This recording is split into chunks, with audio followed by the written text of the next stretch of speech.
ایک سوال ملحدین کی طرف سے اورینٹلسٹ کی طرف سے ہم پر کیا جاتا ہے، مستشرقین جنہیں ہم کہتے ہیں، سوال یہ ہم پہ کیا جاتا ہے کہ آپ کہتے ہو کہ اللہ نے آپ کے نبی کو رحمت للعالمین بنا کے بھیجا ہے،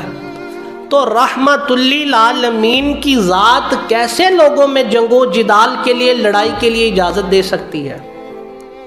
کس طرح بدر کے اندر کافروں کو جو ہے وہ نیست و نابود کیا جاتا ہے؟ تو یہ ہم پہ سوال کرتے ہیں، اور ہمارے بیچارے مسلمان کے جن کے علم کی زیادہ رسائی نہیں ہوتی، اکثر ان کے جانشے میں آ جاتے ہیں اور سوچنے پہ مجبور ہو جاتے ہیں۔ ہمارا ایمان اتنا کمزور ہو چکا ہے کہ ہم اپنے پیارے نبی صلی اللہ علیہ وآلہ وسلم کے بارے میں کسی فیصلے کے لیے سوچنے پہ مجبور ہو جائیں۔ سرکار دو عالم صلی اللہ علیہ وآلہ وسلم نے فرمایا ہے، جو اللہ کے نبی صلی اللہ علیہ وآلہ وسلم نے جہاد کی اجازت دی، اس کا مقصد یہ ہے کہ کوئی کسی پر ظلم اور جبر نہ کر سکے۔ پوری اگر ہم تاریخ مکہ کا مطالعہ کریں تو تاریخ مکہ کے اندر کبھی مسلمانوں نے ہتھیار اٹھائے تھے؟ کہیں باہر نکل کر مسلمانوں نے کافروں کو قتل کیا تھا؟ نہیں کیا تھا۔ الٹا مسلمانوں کے اوپر مکہ کی زمین کو مسلسل تنگ کیا جاتا رہا، جس کی بدولت نبی رحمت صلی اللہ علیہ وآلہ وسلم نے حبشہ کی طرف ہجرت کی اجازت دی۔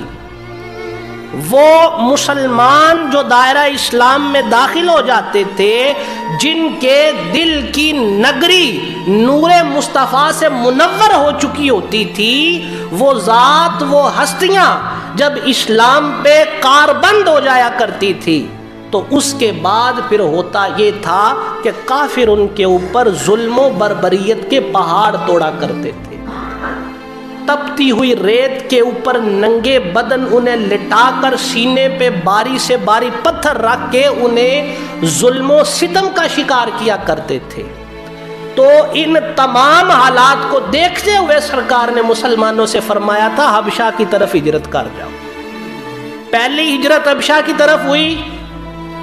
اور ادھر جا کے یہ بات پتہ چل گئی کہ مکہ کے کافر اور سردار جو ہے وہ اسلام قبول کر چکے ہیں، وہ پھر آ گئے، اور پھر دوسری دفعہ 2 مرتبہ حبشہ کی طرف ہجرت ہوتی ہے، اور پھر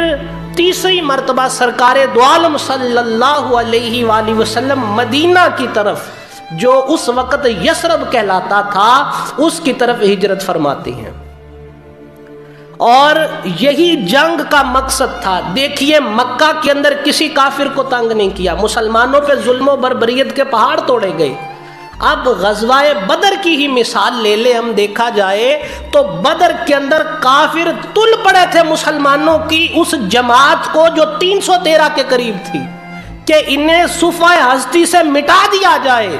اور وہ نبی رحمت صلی اللہ علیہ وآلہ وسلم بدر کے میدان میں خیمہ لگ چکا ہے، ساری رات اللہ کی عبادت میں گزاری اور رو رو کے دعا کر رہے تھے، اے اللہ اگر آج اس سرزمین پر مٹھی بھر تیرے نام لینے والے نہ بچے تو قیامت تک یا اللہ تیرا نام لینے والا باقی کوئی نہیں بچے گا۔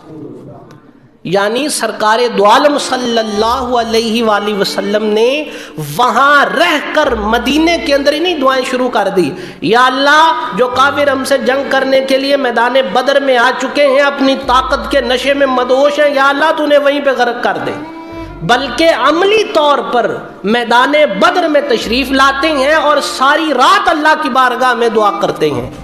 اور دعا کرتے ہیں۔ اور اسی لیے حضرت علامہ محمد اقبال نے اس جانب اشارہ کیا تھا اور فرمایا تھا